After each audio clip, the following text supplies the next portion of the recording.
Hi guys, welcome to How to Solutions YouTube channel. In today's video I'm going to show you how you can find Insta ID using mobile number.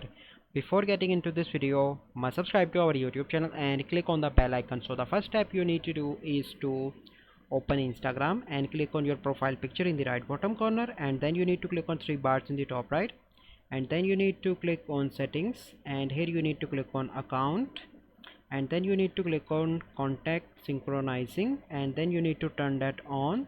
Once you complete that step, you simply need to click on your profile picture, and then you need to click on three bars in the top right, and here you need to click on discover people. So here you can find all your contacts here.